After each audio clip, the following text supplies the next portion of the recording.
আজ এক এমন বিজয়ের গল্প যা শুধু ইতিহাস নয়, একটা গোটা বিশ্ব দৃষ্টিকেই মুছে দিয়েছিল।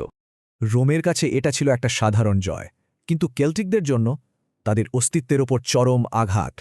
রোমানরা দেখল বিদ্রোহের শেষ, আর ব্রিটেনের আত্মা দেখল এক অপূরণীয় শূন্যতা।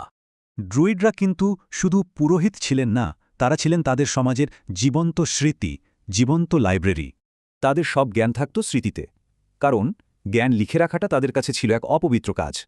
আর রোমানদের এক আঘাতেই সেই জ্ঞানের ভাণ্ডার মাত্র এক বিকেলেই চিরতরে হারিয়ে গেল। আজ ড্রুইডদের কথা আমরা জানি, কিন্তু শুধু তাদের শত্রুদের লেখা থেকে। কি অদ্ভুত, তাই না?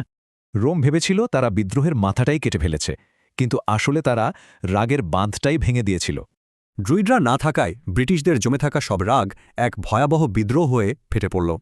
বিদ্রোহ তো দমন হল, কিন্তু এরপর যে রোমান শান্তি এলো তা ছিল তরবারির চেয়েও ভয়ঙ্কর। এটা শুধু দুটো সেনার লড়াই ছিল না, ছিল পৃথিবীকে দেখার দুটো ভিন্ন দৃষ্টিভঙ্গির সংঘাত। আর ধীরে ধীরে রোমান আইন আর জীবনযাত্রার নিচে চাপা পড়ে গেল পুরনো সব রীতিনীতি। শুধু তাই নয়, তাদের শক্তিকে পরিকল্পিতভাবে রূপকথার জাদুকরের গল্পে পরিণত করা হয়েছিল। কিন্তু প্রশ্ন হল, এতে আমরা ঠিক কি হারালাম? চলুন এর প্রভাবটা একবার দেখি।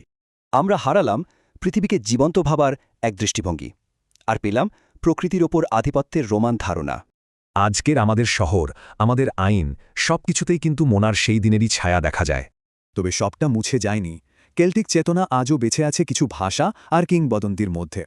এই গল্পটা একটা সতর্ক বার্তা। প্রগতির নামে লেখা ইতিহাসের পেছনে অনেক না বলা দাম দিতে হয়। এটাই সেই নীরব করে দেওয়ার উত্তরাধিকার, যা এক আশ্চর্য বিশ্বদৃষ্টিকে চিরতরে থামিয়ে দিয়েছিল। ড্রুইডদের এই হারানো গল্পটা যদি মনে দাগ কেটে থাকে, তাহলে লাইক, কমেন্ট, সাবস্ক্রাইব করে আমাদের সাথে থাকুন।